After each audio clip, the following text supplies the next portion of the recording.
Most of the time, when I'm looking for a game that I hear has undead in it, it gives me a bad feeling. But it's 2025, and we're looking for a new game to sink our teeth into. Mostly, I would like to play an MMO that's not too populated, but you do want some player activity on there. Begin Once Human. Once Human is a MMO open world post-apocalyptic game that not only features zombies, but also features creatures that are beyond this world. That's what makes it way more unique than most games. I'm not gonna lie, when I first heard about this, I figured that it would have cost at least $20 to $30. Being that the company on Steam, this seems to be the first game that they made. But I was pleasantly surprised to see that it was free to play. Obviously, whenever you get into the game, you know they got to make their money some kind of way. There are cosmetics. But I was super, super surprised to see how well the game played, honestly. Like most games, they start you off with a cutscene trying to show you a little bit of a glimpse into what the game actually is. But whenever you go through that cutscene, that's whenever they finally do throw you into the game. I like the way that they tell just a little bit of story, but not too much of the story. But the graphics are amazing. You can see in the video that we have right now that the graphics are actually pretty decent for a company that we've never heard of. Um, Once Human is supposed to be one of those games that you can jump in with your friends, and almost, guys, it reminds me of a mobile game. There, I said it, a mobile game that plays exceptionally well. There are so many mobile games that I actually said, hey, what if you just brought that to the PC, up the graphics, did some, tuning, some fine tuning, and made it into a game. This game definitely reminds me of that, but it doesn't give you all those annoying tutorials that we hate in mobile games. Starting off, the tutorial was actually pretty self-explanatory, honestly. You start off in this lab. You seem to be disoriented. I think you were getting worked on, and it's like a typical MMO, guys. Whenever you start off, there's nothing keeping you from just skipping most of the stuff. There are things around that you can do. The typical controls are there for you, so the melee, the rolling, the jumping, all that stuff is there for you. It is easy to understand, and like I said, I'm pretty sure controller support is coming, but that's a whole nother ball game because for an MMO, controller support is amazing. After you get done with the tutorial, though, they throw you right into a little bit of combat. And as you can see on screen, this is a huge creature. I think just because it was a tutorial, it wasn't as strong as it could have been, but it definitely has some health on that thing. They made me craft a couple of things to get ready as far as a little bit of gear. There's resources out in the world, just like an MMO, and got right into a fight just to let me know what it could entail for the rest of the game. This game is everything that I wanted a mobile game that I used to play back in the day wanted. That game was called The Last Day on Earth. This game has multiplayer experiences. In the open world, there's PvE areas, there's even PvP areas for the people who do want to play PvP. But there are open world experiences.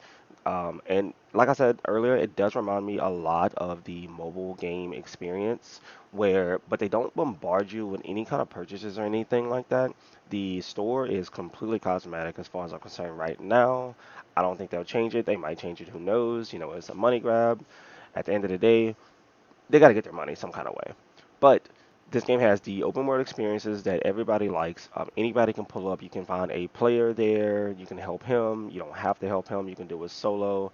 And honestly, that is just really, really cool. And if you play this, you'll see exactly what I'm talking about. It actually makes you feel like you're immersed in the game and you're just actually running up on a random encounter. And this does not take away from anything that the actual world or map has to offer. The map is actually pretty massive. You do start off in this smaller area where you're able to build and they actually instruct you to build. But you can pick up your entire base and move it completely. I mean, like everything within that base, you can pick it up and you can move it. This is different from many other video games because in many other video games, think Arc, for instance, you do have to completely redo the entire base. In this game, they let you pretty much save your entire floor plan. and pick it up and move it as you see fit.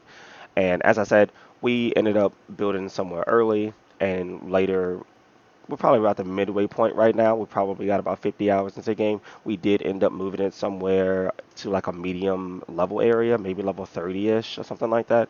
But trust me when I say, going up to those higher level places, you do have to be ready for a challenge because the map is huge. And that's another thing I did want to talk about. My computer runs this game phenomenally. It does not miss a beat. It's actually a really, really good optimized game in my opinion. There's a couple jitters that I had, and as far as new areas that I had encountered, or even new bosses, even maybe in this clip a couple times, there was a couple jitters. But then after it completely loaded and everything, it just completely ran the game perfect, exactly how I wanted. And a lot of games can't do that optimally. It is actually ridiculous how many games that I have played that you can jump in and it will not run that game. It doesn't matter how many times you've been to that area. It's just gonna do a terrible, poor job at it. Which was going to bring me to my next point. The guns in this game absolutely feel pretty responsive. I played multiple FPS games, and obviously they do a wonderful job at making the guns feel different and unique. But I feel like honestly, this game does the exact same thing. You can tell whenever you pick up a pistol and you're shooting it compared to whenever you're picking up a revolver. The melee is actually surprisingly really awesome and actually really strong. Sometimes they encourage it. Most of the time, though, the monsters will tear you apart if you ever do get that close, which can be fatal. And honestly, I feel like the open world guns that you can find is it's a looter shooter at the end of the day.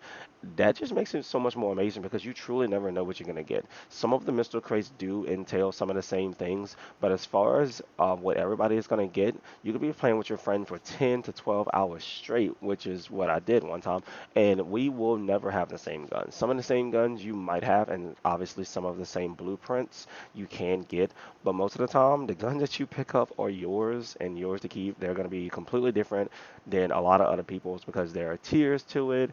There are different attachments that you can add to these guns. There's a lot of customization on the guns in general. In this clip, you can see that I was using the LMG. I was not fond of it. Honestly, I'm not using it anymore. I have been using like a crowbar, like a purple crowbar, and that's another thing about the game. It does an amazing job at recognizing whenever you should be using something else compared to something else. You'll know what I'm talking about later. And there are over 150,000, maybe more people playing this game right now. And there are messages, and since it's an open world, everybody can go in and build wherever you want. So there is a lot of building and construction pretty much everywhere. But that does not take away from the fact that, you can pick up your stuff, like I said, and you can move it around. And I mean, there's multiple tiers of worlds. There's a PvE world where if you just wanted to go and, you know, uh, kill the monsters, then you can. But if you don't and you do want to join a PvP world, you're more than welcome to. That's what me and my friends are on right now. And you can just tell that there's a lot of people playing the game because our server density is low and there's still a lot of people running around. Like you never feel like you're not doing a quest or a mission without anybody else. Overall, I think this game is going to change gaming for a long time, especially having no predatory purchases in the game. It is amazing and you should definitely try out this game. They have a lot of room for improvement. I feel like this is one of those Fortnite effects. A lot of room for improvement. Till next video, Fila out.